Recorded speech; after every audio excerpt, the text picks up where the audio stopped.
United have been linked with a few players over the past few weeks, ever since the transfer window was open, and even before that.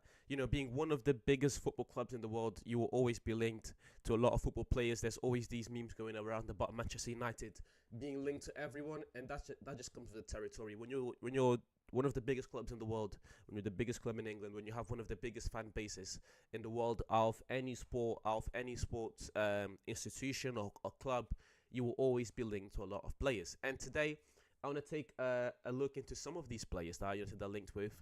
Again, I'm no transfer expert, and really and truly, I'm not. I don't really care for for example, how much money Manchester United spend on players. I don't really care for how we get the deal done per se. All I care about is getting the deal done as quickly as possible and making sure that we get the right players in.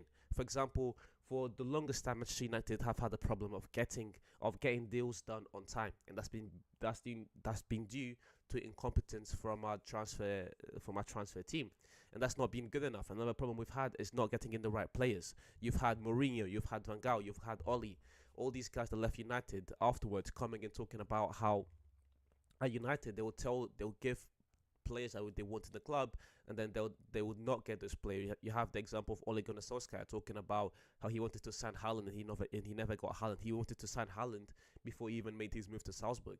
That's that's how tapped in Oli was, but they didn't listen to him. He had Jose Mourinho, after finishing second and after winning the Europa League, he wanted Maguire in. He needed a centre back to pair up with Victor Lindelof, but they never listened to him, and then he got the sack. You have these stories over and over again with Ten Hag. If we want to be successful, we need to look at a team like Arsenal. Again, I keep talking about Edu, but the thing with Arsenal really is the fact that Arsenal have Edu and Arteta. They work as a team. They work in synergy, and that's why they've been so successful. Whoever Arteta needs in that team to be successful, Arsenal will do their best to go out there and get them. And if we want to be successful, if we want to be competing for titles, we need to be doing similar things. Another thing I want to address really quickly before we get into these players is the whole Ten Hag conversation. It does look like Eric Ten Hag will be staying at the football club, and this shouldn't really come as a surprise to anyone. I think the club has made a massive mess of all of this. Talking to other managers, I don't know why we've done this. If we were going to sack Ten Hag, we should have sacked him straight away to bring in a new manager. If we weren't going to sack Ten Hag, I don't know why this whole media thing was happening. Again, Manchester United need to do a much better job at being efficient this transfer window, whether that is with signing players, whether that is with dealing with managers. Manchester United are a football club, and they need to be efficient. That's the number one thing. Whether you're looking at other problems we have with the stadium, whether you're looking at the problems we have with the training ground, whether you're looking at the problems we have with the players like Rashford and Sancho and Casemiro and Ronaldo and etc. There's been too many players with players over the past few years for us to not do anything about it. We need to be efficient. That's really the key word going into this summer. Now, again, the players we're going to be looking at Ivan Toney, Jaron Barthray, and Zubimendi. I think these three players. The reason why I want to talk about these three players, because they address these three players address major problems that Manchester United have in their squad. Of course, we know how many leagues United leaked this season. We know how bad United's defense has been for the whole year. Whether you're talking about Martinez and Varane not being healthy and us not being able to play with them, whether you're talking about us not really having many options in the middle of the pitch, whether you're talking about Højlund and his injuries up front. So I think these three players address problems that we have in the squad from the back all the way to the front. And I think that Ivan Toney is a good signing, because again, I don't really care how much Ivan Toney costs, because that is not my problem. My problem is to make sure that we get the right players in as a football fan. Whether we spend too much money, whether we don't spend too much money, that's up to the Manchester United transfer team to be efficient. But again, that's just my policy with transfers. Ivan Toney solves the problem in the team because we only have one striker, and that striker is Rasmus Højlund, and Rasmus Højlund is extremely young. Let me just look up at the age of Rasmus Højlund just to make sure that I am being factual. Rasmus Højlund is 21 years old. He's going to turn 22 next year, and although he had the season where he scored 16 goals, which I think is quite good, considered everything that happened, the injuries, the team that we've had. So I don't think 16 goals as a 20-year-old in your first year at United is bad. It's not good. It's not where we need to be, but again, it's not bad. Whereas Ivan Toney, I'm talking about ages here. Ivan Toney is 28 years old. And why do I bring up ages? You know, in a football world we have so many young talents. Why do I bring up ages? Just for the simple fact that we only have one striker, and we need Hoyland to get some competition. One, I don't think Ivan Toney is going to cost a stupid amount of money. So that's good. If you're going to bring up a backup striker, you don't want him to cost a stupid amount of money. I think Ivan Toney is going to be quite reasonably priced. So that's good there. And when we're talking about bringing a second striker, it just adds competition to the squad. It just adds rotation. We're also going to be in the Europa League next season. I would hope that we're looking to win the Europa League next season, especially when Champions League clubs can no longer drop from the Champions League group stage down to the Europa League. If those clubs, if we're not playing the best of the best anymore, and we're just playing teams that we should be able to compete with, I think we should be looking at winning the Europa League. And for that, we will need competition. We will need rotation in the squad, and that's where Ivan Toney comes in. Now, do I think Ivan Toney is the best striker in the Premier League? Not close. I think he had a good year last year, and this year he's been extremely poor. Now, we also have to factor in the transfer ban. We also need to factor in the fact that, you know, Brentford aren't the best offensive. They weren't the best offensive team this season, so that should count for something. But nonetheless, for us, if we're trying to bring a backup striker, I think Ivan Toney can come in and do a job. If I'm being completely honest. So you bring in Ivan Toney to be a second striker, and I think that's important. Now we're going to look at Ivan Toney in a bit more detail. I'm not just going to talk. We're going to go to the screen. We're going to look at Ivan Toney's numbers. We're going to look at some videos from Ivan Toney, and we're going to react to the whole thing. But just as a segue, just to talk about Ivan Toney very quickly, I think he would be a good signing. I don't think there's any point on bringing in competition for, like, not competition, but for bringing in a new striker. If we're going to do that, then we have to go for the best of the best. And if we're going to do that, we should have done that last summer anyway. So again, I think Ivan Toney is a good signing. Then you look at a player like Jared Branthwaite, and this is the player that's made the most noise. Where last night or yesterday we had talks of personal terms being agreed with players. Now, does personal terms mean the transfer is done? Does it mean the players at the club? No, it doesn't. But it still means that United and the player have found a common ground, and it looks like Branthwaite does want to come to Manchester United, and that means something. Now, the hard part is getting the deal done with Everton, which won't be easy. But again, we're talking about efficiency and competence. If United, if Ineos want the fans to buy in to the project, we need to be efficient this summer. I can't stress this point enough. Efficiency this summer is the key priority, and we need to make sure that we're being efficient. Again, we'll look at Branthwaite videos. We're gonna react to Branthwaite. We're gonna look at his numbers. But again, just very quickly, I think Branthwaite is an amazing signing. Now, the problem with Branthwaite, of course, comes of when you look at where he plays at Everton as defense, and the problem is he plays in the same position that Lisandro Martinez plays in. Now, Branthwaite hasn't always been a left-sided centre back. He has played as a right-sided centre back before, but this past season, where he's really breaking through for Everton in the first team, he has played as a left-sided centre back. Excuse me. So that does stem up the problem of if we bring in Branthwaite, how does he pair up with Martinez? And I still think that you could again, this is really up to the manager. If we're hearing all this talk about Branthwaite, and Ten Hag knows Martinez also plays in the same position, I'm pretty sure Ten Hag has an idea of how he wants to play Branthwaite, and is probably next to Martinez. How that is going to work, again, I'm not really sure. I trust in Ten Hag. If it's Branthwaite that he wants to bring in, and Branthwaite has kind of shown that he is a good player this past season, then it is Branthwaite we need to bring in. Again, efficiency this summer, getting the deals done on time. If Branthwaite looks to be the player, then we need to make sure we get Branthwaite in. Finally, it looks like Zubimendi. Zubimendi could be one of the other players we could be signing this summer. Now, Zubimendi was first linked to Arsenal, But I've been seeing reports that United are also linked to Zubimendi. Now, I am not a transfer expert. I'll continue to stress this point. But what I can do is looking at what the reports are, which players we can get, and then we can talk about these players and see if they would be a good fit for Manchester United or not. So without wasting any more time, guys, I think it's time for us to start reacting and analyzing these players. For us to have these discussions about these players. And I want to start with the biggest one, really. I want to start with the biggest one. And the biggest one is Braithwaite. So just give me one sec.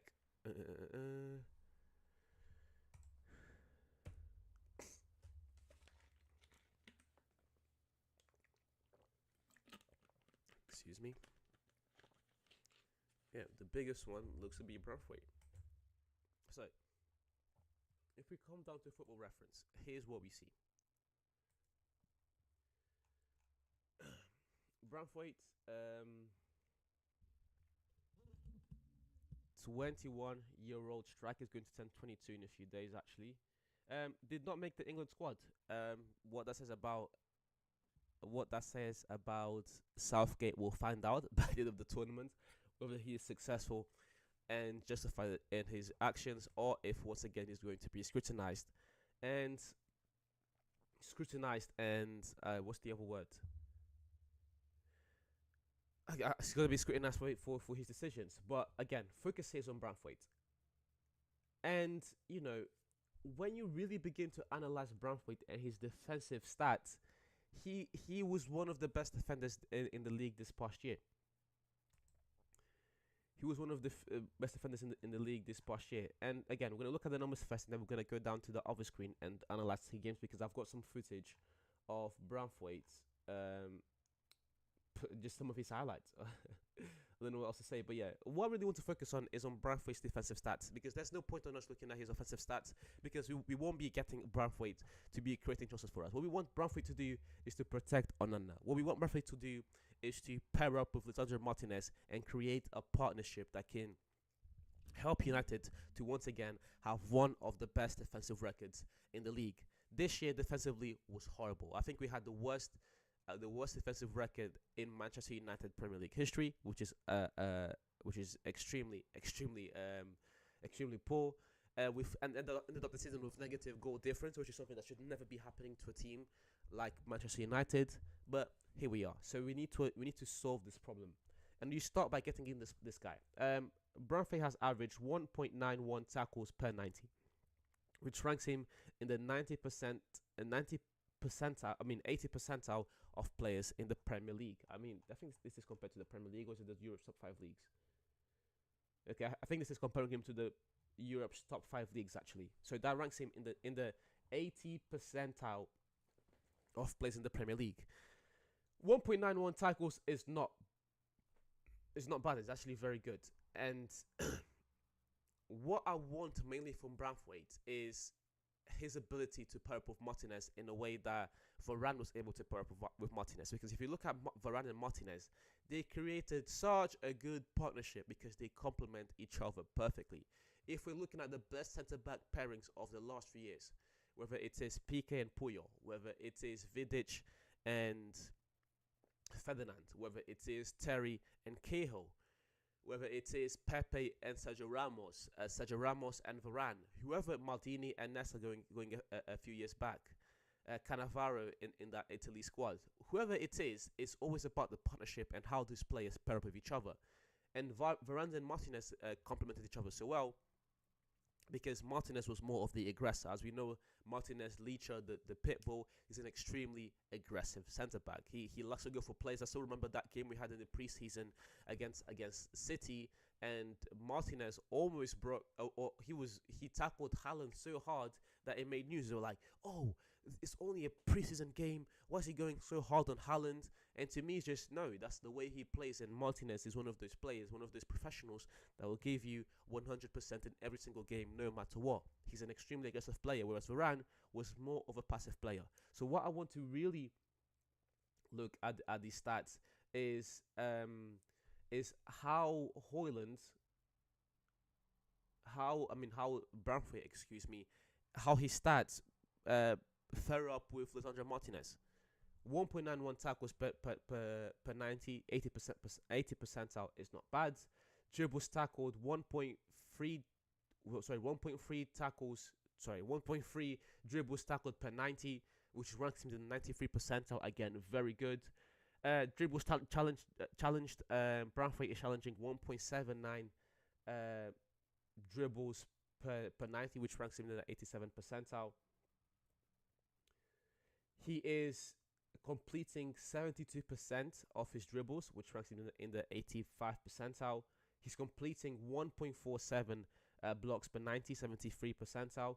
He's blocking one shot per 90, which ranks him in the 86 percentile. Passes blocked, he's not blocking a lot of shots, interceptions, and clearances. But these are the two stats that I was really looking at, and it actually makes me quite happy because Branthwaite is averaging 4.7 clearances per 90 and is also averaging 1.4 interceptions per 90. And if you know anything about Raphael Varane, is that Varane has always ranked extremely high when it comes to clearances and when it comes to shots blocked. That's because, as we said, Varane is the more conservative centre back. When you look at a player like Raphael Varane, you're looking at a player who is more likely to sit back and make those reads. That's why they call Varane the Rolls Royce, because he's very classy, he's very composed. He likes to make the right read, and that is something we need to we need Martinez to be paired up with. Now the full clearances per 90 to me screams that Branthwaite can also become one of those calculated centre backs that takes their time, that doesn't rush in to make the tackle, because we already have one of those centre backs, and his name is Lisandro Martinez. So if we have two of those, I don't think it's going to end up very well.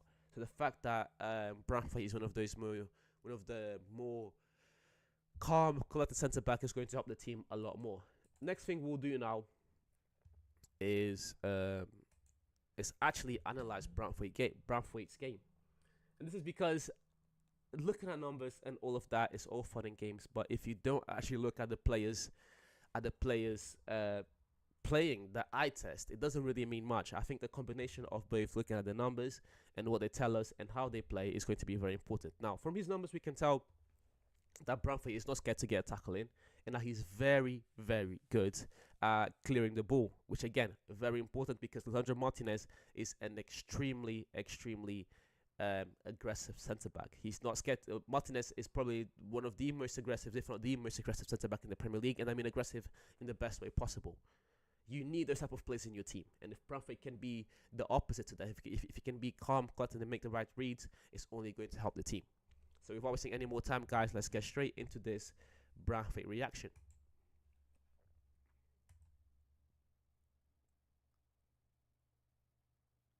And again, straight away, this is what I was talking about. It's about making those right reads. What I'm seeing from Branthwaite in just 30 seconds is how, again, this kind of it's kind of opposite of what I was talking about, but he's making the right reads. He's not rushing in for tackles. He's being calm. He's being composed. He's at the right place at the right time, and he's helping the team to stay in games, which is very, very important. Another thing that helps Branthwaite to be such a good partner to Lisandro Martinez is the fact that Branthwaite, how tall is he? He's fairly tall. He's 195 centimeters, so that's about 6'3". Branthwaite is about 6'3". Again, Martinez, one of the biggest criticisms people had for him when he came to the Premier League is how short he is. So already in Branthwaite, I'm already seeing a player that can complement Martinez games very well. Again, in centre backs, you don't want two centre backs who play the same way. You don't want two short centre backs. You don't want two tall and slow centre backs. You don't want two aggressive centre backs. You don't want two centre backs that are passive. You want the opposite on centre backs because it helps the team to be more balanced, and it will help Onana to keep more clean sheets next season, which is something we desperately need. Martinez is on the shorter side. Branthwaite is a bit taller. Martinez is a bit more on the aggressive side. Branthwaite seems to be more more calm, more composed. He likes to make the right read. Again, at United, that's going to help. The only problem we have with Brentford so far is the fact that he likes to play in the same position as Martinez. But again, with the right coaching, I think that can change.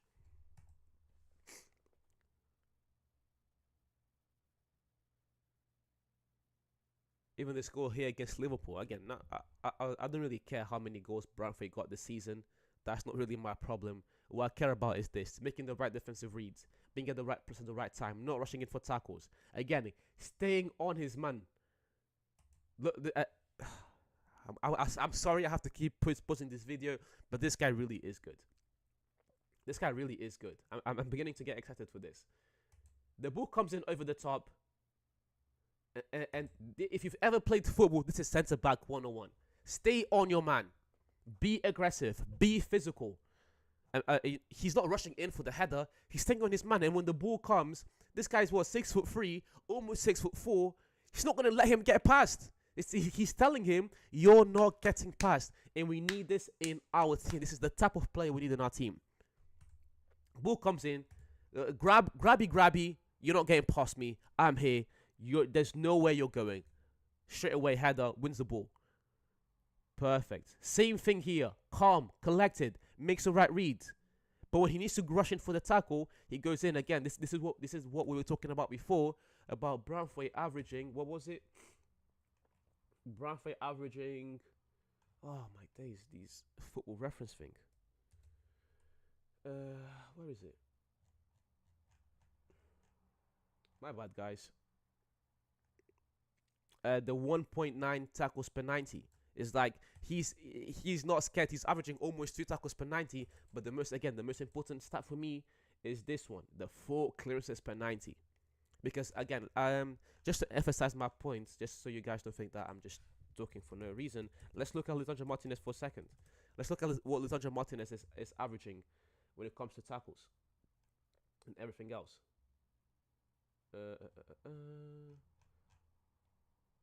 Full scouting report.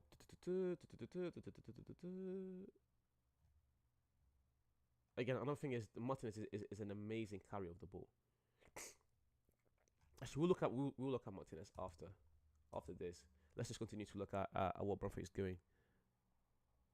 Yeah, he's very good in the air. He's very good in the air. Oh, sorry guys. I do not have my chat opened, so I'm gonna get back to your comments in a second. I'm just trying to look at Brentford for a second. I'm gonna make this reaction quickly, and then I'm gonna come back to the comments to talk to you guys for a second. But anyways, let's carry on analyzing this video. Again, very calm, very composed.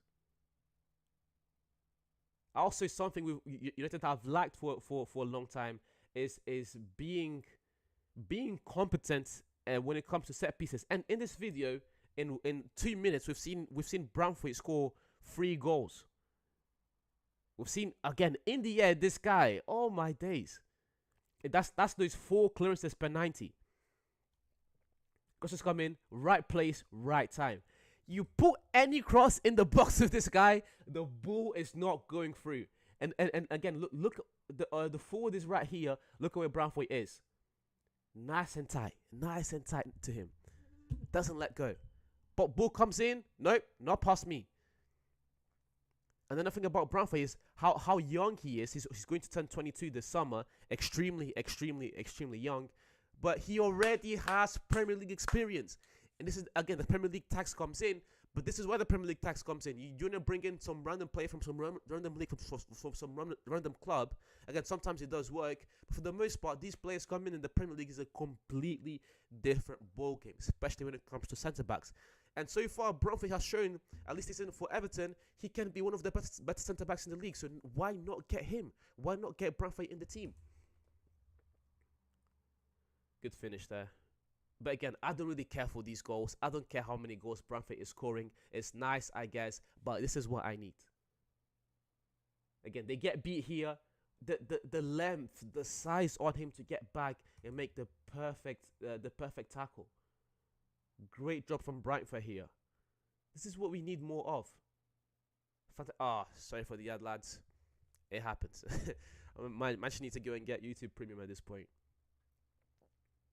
Costas comes in. Fantastic. Here against United.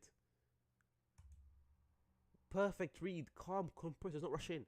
But again, even at times where he needs to rush in and recover, I don't think Branthwaite is stupidly fast, you know. Even playing from the back. These passes do not. These passes aren't very good. I mean, he can switch up play, but these passes aren't amazing. But again, he's playing with Lisandro Martinez, and Martinez is one of the best ball-carrying centre-backs in the whole league. When it comes to ball carrying, I've even said before, if we needed to play Lisandro Martinez as a CDM, I would not be mad. Because this guy, when it comes to carrying the ball, he's one of the very best in the league. So, I think that's an aspect of the game that Branthwaite can improve on. But again, I don't think that's extremely hard to do. Again, another thing is Branthwaite also has experience in the Dutch league. So he's an experienced, at 21 years old, he's extremely experienced. Look at how many goals. I think that's like 7 goals we've seen already from what do you call it? That we've seen already from set pieces or from every time. What are you saying, Goodwins? That we've seen from. I'm doing the United FC career mode on Monday. It's going to be every Monday. I promise you guys. That's a promise. Manchester United FC career mode every Monday. But every morning what we'll have is a nice football talk where I'm going to come in and just have a bit of a football talk. But again, on Branthwaite, yeah, that's like 7 goals we've seen already from set pieces. That's very enticing. You're talking about a player that complements Martinez very well. Again, playing in the same position is not very good.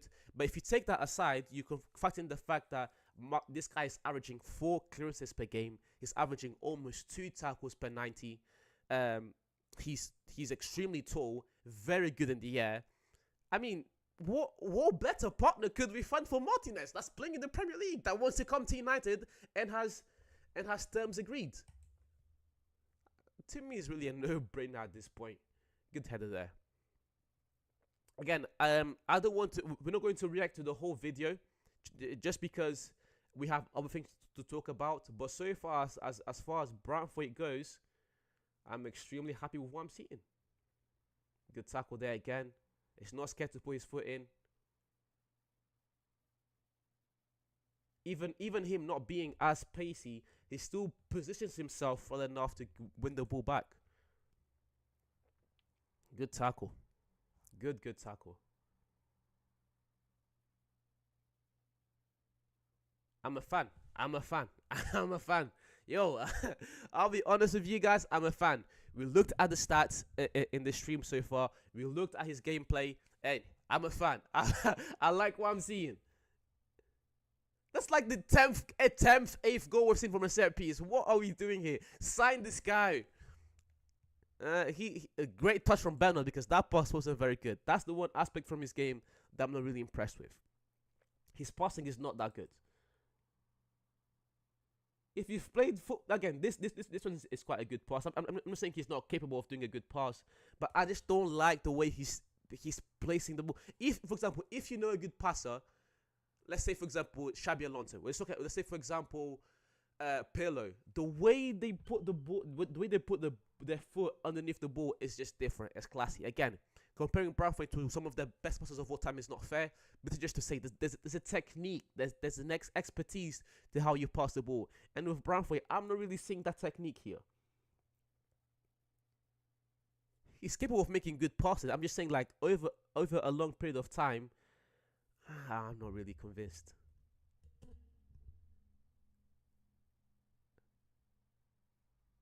This guy is massive. Jeez. 6'3", almost 6'4". Even here against Salah, he dwarfs him. And that's the thing we need. If we have Martinez, who again is not very good in the air, and then you have this guy that dwarfs almost every player in the Premier League apart from Haaland. I mean, every forward in the Premier League apart from Haaland. I've said this before. I don't care how much it costs. That is not my problem. It is not my money. What I need is good players in my football club. If we can get that as soon as possible, then happy days. Wins, that fantastic.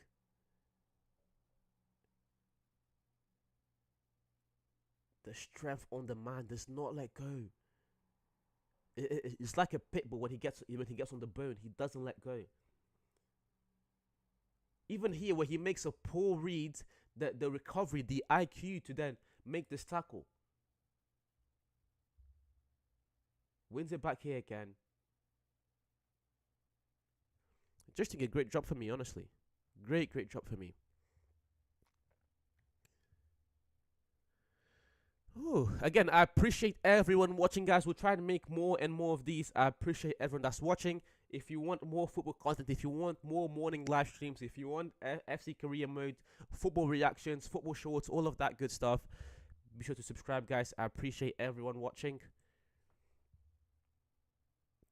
Another ad. Okay, and I'll tell you what, we'll stop right there, because as good as Branthwaite is, as exciting of a player as Branthwaite is, I'll leave the link to SVMM channels in the description if you're gonna go over there and give him a follow. Be sure to do that. That's a very good compilation he made here. But again, as good as Branthwaite is, we have other players to talk about. One of those players is Ivan Toney. Again, we'll do the same process for every single player we have here. So with Ivan Toney, what I first want to do before we look at Ivan Toney's highlights is look at his stats, because his stats this year haven't been very good. Now, you of course need to factor in that Ivan Toney, he had the transfer, he had the ban for betting on himself or getting people to bet on him or betting on other games. I don't know, but your analyzing is fantastic. I appreciate you, Gams. Again, we're gonna be here every morning doing more football analysis and stuff like that. There are a lot of channels out there that just react to numbers. That's not what I want to do. We're going to look at the numbers. We're going to look at the actual play. We're going to be doing everything as much as I can. Again, I'm not a transfer expert, but what I am is a football fan, someone that's played football for a long time, and I can look at a player and tell you when a player is good or not. So we'll be doing that for sure. Again, I appreciate you, Goodwins. I appreciate you, Gums. You guys are amazing. I appreciate you guys for being here. We'll try to be here every morning doing these football talks. I think it's very important for the channel and for us to have these football talks more regularly. But anyways, back to Ivan Toney. As I was saying, he had a transfer ban, so his stats don't look that good. So if we change the screen very quickly and go on to transfer market this time. Wait, wrong button. Yeah, if we go to transfer market this time, Ivan Toney in 17 games played this season, he's had 4 goals and he's had 2 assists. That is poor. I'm sorry, Ivan. I know the ban was probably unfair, but that is poor. By any and every standard you want to put it, 4 goals and 2 assists is extremely poor. And when we're talking about Ivan Toney coming into the team, pardon me, I'm being a bit unfair, because again, in 17 games played, but if you look at what he did last year, come on, transfer market, don't let me down. Okay, if we look at what Ivan Toney was able to do last year, when he was fully fit, when he had a full season, he scored 20 goals in 33 games played, which for me is quite good. Again, any player that can get 20 goals in the Premier League, to me, is quite good. And now it really comes down to which sample size do you want to use. Do you want to use the sample size where Ivan Toney was banned from the Premier League, or do you want to use the sample size of when Ivan Toney was able to play a full season in the Premier League? You know, because Ivan Toney, compared to a guy like Rasmus Højlund had 10 goals in the Premier League this season alone, and it was his first year in the Premier League. Højlund also scored 5 goals in 6 Champions League games. Højlund scored 16 goals in 43 games played this season. So Højlund had a much better goal scoring season. But when you look at how many games Højlund played in, was 43 games, whereas Ivan Toney only played 17. But the reason why I've said this before, but the reason why I want Toney in the team is not for Ivan Toney to be the replacement for Højlund. I just need another striker for competition and another striker in, for the simple fact that we are going to be in a lot more competitions. Again, we are in the Europa League. And that just comes with a bigger, how do you say, with a bigger responsibility, especially this season when the big Champions League clubs cannot drop down anymore. We need to make sure we are being aggressive and competitive in every single aspect, every single aspect of the season, and in every single competition that we are in. And bringing in Ivan Toney is going to be very good. His stats do not wow me. Again, we've looked at the numbers, but again, he's averaging 3 shots per 90, which again is quite good. He ranks him in the 78th percentile. He's ranked against other forwards in the Premier League. So 3 shots per 90 is not bad. Imagine such numbers, and they are demanding 70 million for Toney. What do you think this would be fair price for him now? Again, for everything that's happened with Ivan Toney, 70 million is ludicrous. It is ludicrous. I think Brentford would be very happy if they could get 40, maybe 50 million. But again, 70 million for Ivan Toney is ludicrous. For someone that's only scored 4 goals, that got a transfer ban, 70 million is ludicrous. And again, if we're going to be paying 70 million for Ivan Toney, if we're going to be paying 70 million for, what's his name, Branthwaite, the money can only go so far. Again, we can't be... Efficiency also comes with doing the right deals at the right time, but also spending the right amount of money. I've said this before. I do not care how much we spend. I do not care how much we spend. It is not my money. I just want the right players in. But when you look at the player, what he's done and how much they're asking for him, I have to say it is a bit ludicrous. Other stats that we have. He's creating two shot creating actions per 90, which ranks him in the 49th percentile, which again is quite poor for a striker. We need to be looking at something a bit better here. His defensive stats are quite good, but that's because Brentford are a very defensive team, which doesn't wow me. But again, stats have not wowed me. But we need to now go on to look at the eye test. I've said this before. We'll be doing both things with every analysis and every reaction that we have for these players. So, pardon me, guys. Without wasting any more time, let's get straight into it. Let's look at Ivan Toney and what he's done this season. Numbers, not the best. But let's look at the eye test. When he's been good, what has he done? Good free kick there. I think if it was a good free kick as much as it was very clever. He's that's another thing. Ivan Toney is very, very good goal there. Again, these type of poachers finishes. We need this type of player. We need this type of player in our team. Every single team needs a striker like this. Not so much a striker that plays exactly how Ivan Toney plays, but a striker that can get that can be just a fox inside the box, that can get goals like this, that's in the right place, right time, makes the right reads, is reactionary, and gets the ball behind the net. You will be surprised by how many strikers cannot do this. I'm telling you, you will be surprised. It just we don't analyze them, we don't talk about them. That's the reason why, but you'll be surprised. There are a lot of strikers in the Premier League, I'll tell you that. Toney there, good pass. Well won there. And straight away, without wasting any more time.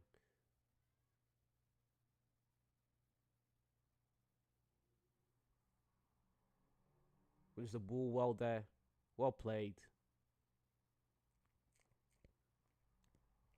And another thing we need to do is, if we're going to look at Ivan Toney's record for the season, we also need to be aware that Ivan Toney is not some player that broke into the Premier League yesterday. Ivan Toney, he's 27, 28 years old. Ivan Toney also has one of the best goal-scoring records in Championship history. Now, we're talking about Manchester United, and now it's competing in every aspect of the league. Does Ivan Toney's Championship record, should that alone make us sign him? I don't think so, but it is another factor that you need to put in place. If we're going to scrutinize him for having 4 goals this season when he only played half the season, we also need to look at what he's been able to do for a few years. He's an experienced player. He knows how to put the ball behind the net. And again, we only have one striker. This is the problem. This is the reason why we need Ivan Toney or just any other striker, whoever you can find, is the fact that we only have one striker, and that's Rasmus Højlund. And as good as Højlund is, and as how much I trust Højlund, He's inexperienced. He's dealt with injuries. He needs help. Even just for the simple fact of the matter that if you get Hoyle in some competition, I think he also performs better because he's not as comfortable. He knows that week in and week out, he needs to make sure that he performs well enough to make sure that he gets in this team.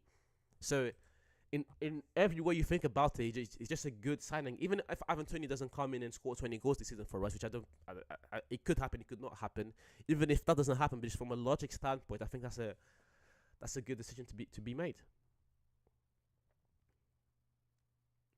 Well won there, keeps control of the ball and wins the foul. That's very clever. That's very clever here. He knows his team will not be able to play out straight away. So what does he do? He slows the game. Again, this is experience. This is experience 101. You will not see Hoyland doing this. This is experience 101. Hoyland would have gotten the ball and tried to make a turn and run straight away, and we would have lost the ball. Ivan Toney, that's a little bit of a dive if we're being honest here. But it works anyways because the ref blows the whistle and now Brentford have enough time to settle down and play from the back. Very clever. That's what experience does to you. Again, he probably knows that if he tries to jump for this ball, John Stones will probably get him. So what does he do? He keeps the ball low and he makes the right pass. And now Brentford will go on the counter attack. Right place, right time, and puts the ball behind the net. This is a fantastic finisher. Look at where he places the ball. Again, on that video that we just made on Branthwaite, I talked about how Branthwaite, his passes did not really wow me, but look at how perfectly this ball goes to the right hand corner again. Not to glaze this one finish, but I have to tell you, Ivan Toney is a fantastic finisher. His goal scoring record this season does not scream that. Hey, that's fantastic. Again, it holds up play very well here. We just need depth in our team. Oh, good header there. Fantastic save from Martinez. Fantastic save. Touch.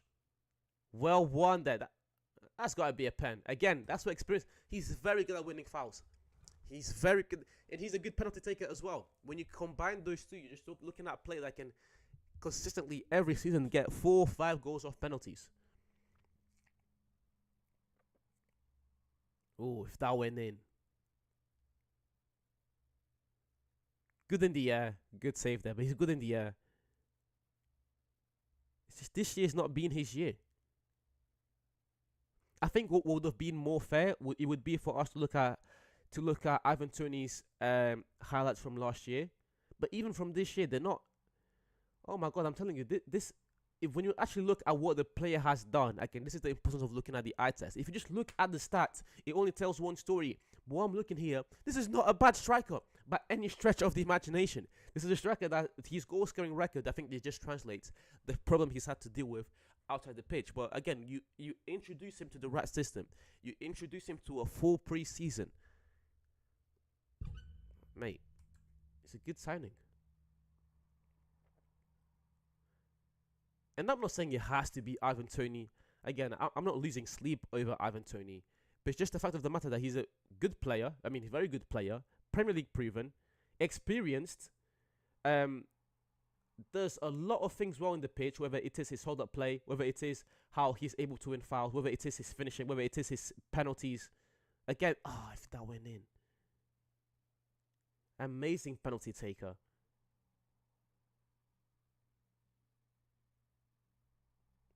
Good ball there.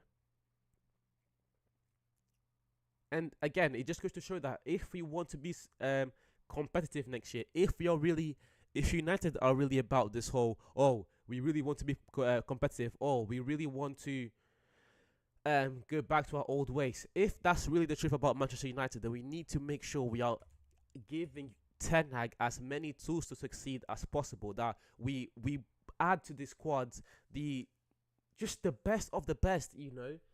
And I'm not saying Ivan Toney is the best of the best, but it's just without only look at numbers, you are not helping at all in any conversation or any debate. It has to be a holistic understanding of who the player is, what they can do, how they insert into the team. Again, the way he wins this penalty here, this guy is extremely clever. His IQ is very good for a striker. Not for a striker, but he has a very good striker IQ. The ball comes in, slows down, feels the touch, and straight away on the floor. Bro, I'm telling you, even if it is for just for him to play in the cup matches or anything like that, you get Avantonians. Yeah, Avantonian. And I still think that Hoyland will benefit a lot from having Avantoni in the team. Benefit a lot, tremendously. Nice ping there.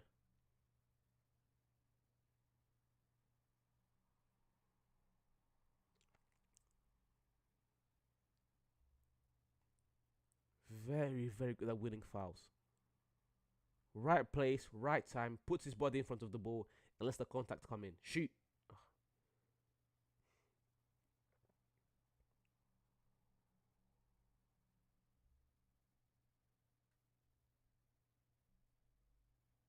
Good cross. Fantastic cross.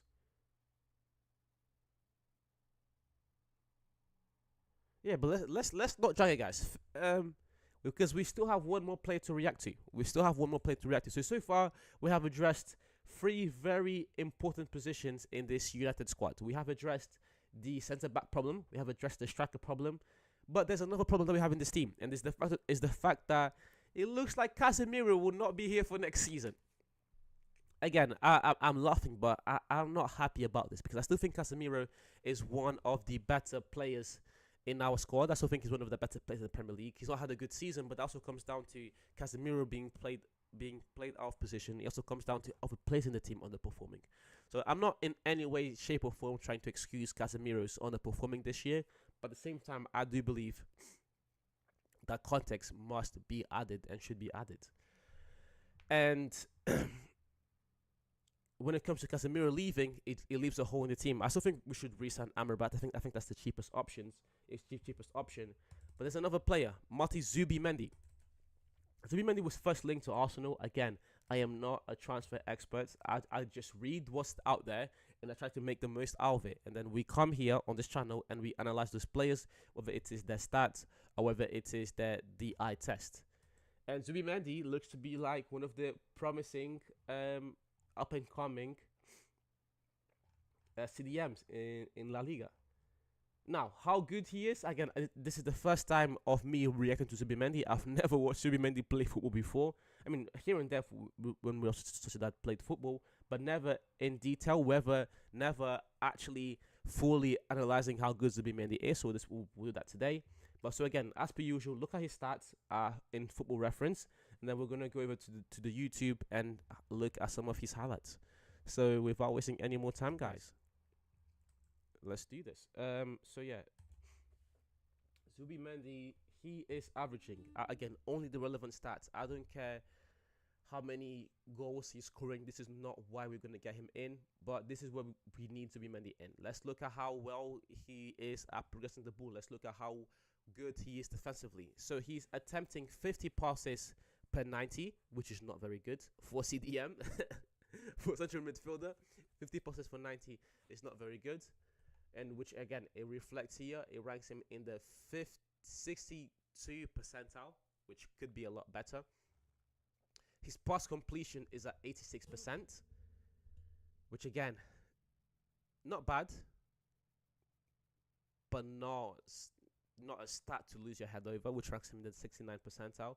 He is averaging 5 progressive passes per 90, which again, these stats, why are we linked to this guy? I'm not going to rave about every player. I'm only going to rave about players that really excite me. And again, from his stats so far, doesn't really impress me. We might as well just keep Amrabat and look for someone else.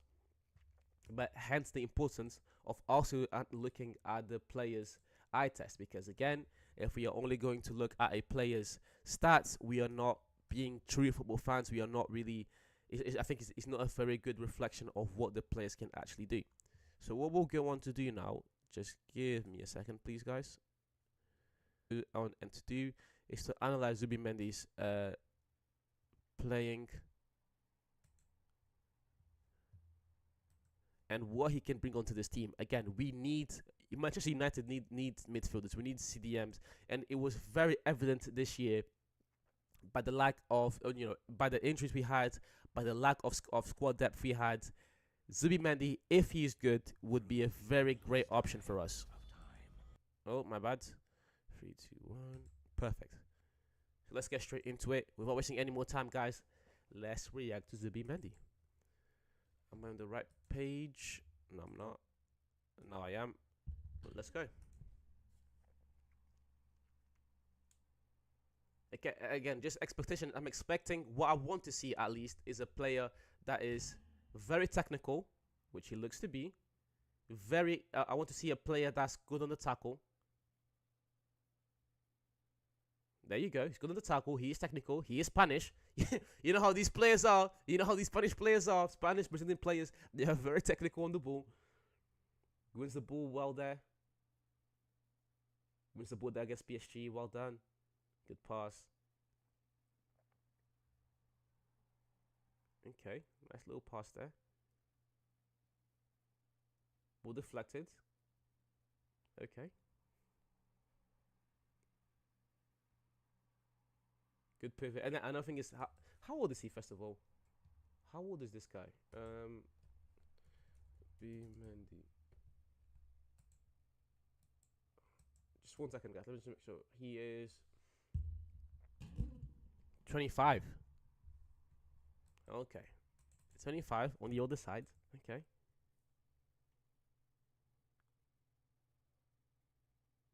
Well won there. Again, so far, nothing's good pass. Nothing to wow me here yet. Okay, so far, I can tell he has a very good feel for the game. He's making the right reads. He's making the right passes. Even with that dummy he just made, he just talks to his awareness.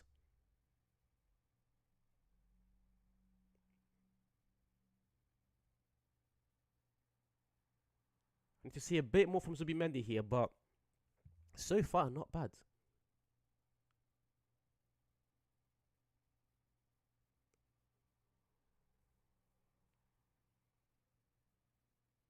Plays it back, okay. Switches play. Again, we need that pivot.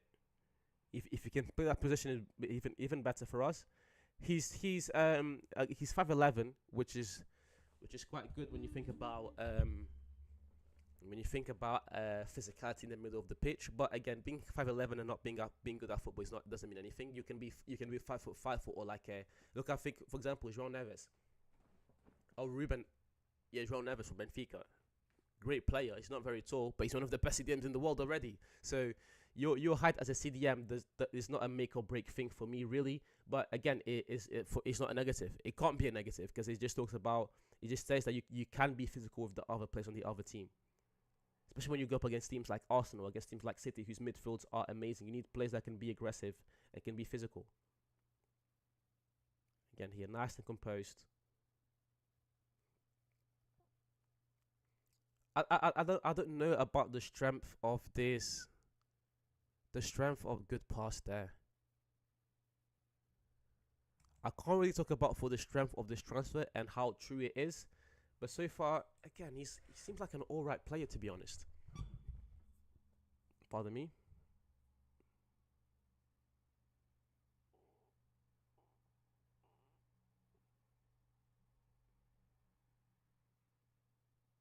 Nothing really to wow me yet.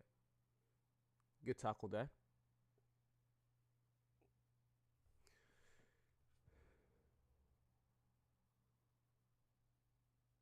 Again, if he was a bit better, he could have made this pass here. Gets the ball, boom. This pass right here to the other side. If he was a very good player, he would have made that pass and that would have changed the whole thing. But he has to play back.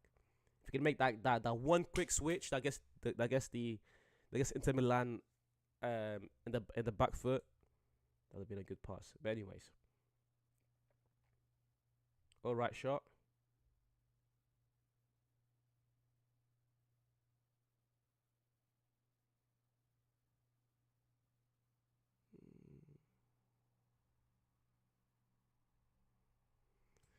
Again, I'm kind of done with this video. He seems alright. He looks like an alright player. Whether we should go for him or not, I'm not really sure. I don't know if there are better options out there. I think he's better than Onana from Everton. I think he's way more technical than Onana from Everton, because Onana doesn't really scream like he's an extremely technical player. Like he's very good on the ball, just per se. So getting in someone that's a bit better on the ball is definitely a positive. But I think we'll end it here, guys. I appreciate everyone for watching. But the goal of the stream was to look at the Manchester United transfer targets, to analyze those targets, and I think we've done that quite successfully. What can we take away from the stream and from this, or from these reactions from the players that we have looked at? Is just mainly the fact that Branthwaite, 100%, get him in as soon as possible. I don't really care for the price. That's not my money. That's not my problem. Get Branthwaite in. Ivan Toney can be a good signing. I'm not losing sleep if we don't sign in Ivan Toney. Good signing, good rotational piece, competition for Højlund. He had a bad season this year, but you know, he's up. Aside from this season, his past few years have been quite good. So I think I would trust Ivan Toney. Another thing would be the last one would be Zubimendi, and I wasn't really impressed with Zubimendi. I think he's a good, alright player. I think he's quite good on the ball. I think he can develop into something a bit more. But yeah, again, he's 25 years old. How much is he going to cost? Is he worth the risk? I'm not really sure. But anyways, guys, I appreciate you all for watching this video. Thank you for watching till the end. You're much appreciated. Please leave a like, comment, subscribe, share. Do all those things to please help me grow this channel. And as per usual, I'll see you soon.